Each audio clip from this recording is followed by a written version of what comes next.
We head back overseas. Charles Leclerc finally broke his curse and won the Monaco Grand Prix, making him the first Monegasque to win the race in the World Championship era and since Louis Chiron in 1931.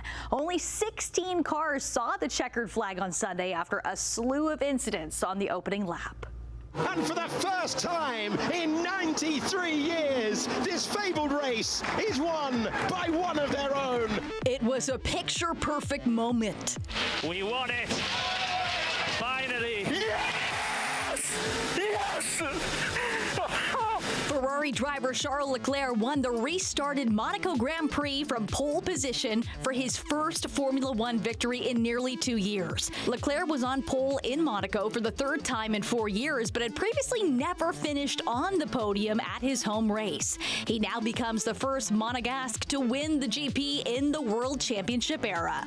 It's a very, very special moment. I did not expect the race to be so difficult to manage emotionally.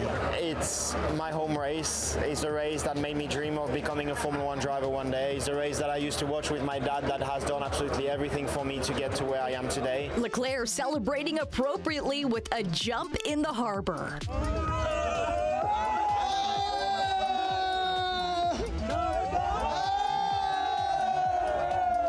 Championship leader Max Verstappen is bidding for a fourth straight F1 title, but saw his lead trimmed to 31 points over second-place Leclerc. This is boring.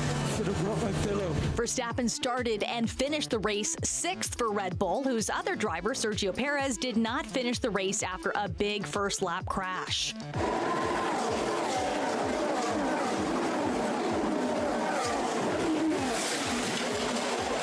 Crash also took out Haas drivers Kevin Magnussen and Nico Hülkenberg, leading to no racing and a red flag for 40 minutes. No drivers were hurt. Magnussen was already on 10 penalty points out of 12 this season heading into Monaco. He could get a race ban if race stewards rule he caused the crash.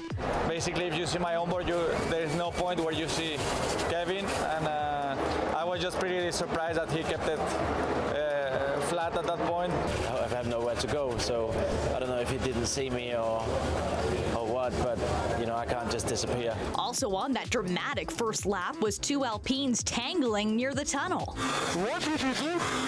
What did he try to attack? Red flag. The whole car is damaged now. Esteban Ocon's front nose ended up sending teammate Pierre Gasly's car up in the air. Ocon will serve a 5-place grid penalty at the next race, the Canada Grand Prix, on June 9th. It was a hard launch in the air and a hard landing, but you know, I've had worse days on that side of things. So there are reports Alpine's team principal is considering benching Ocon after a number of disappointing and avoidable race outcomes for the driver so far this season.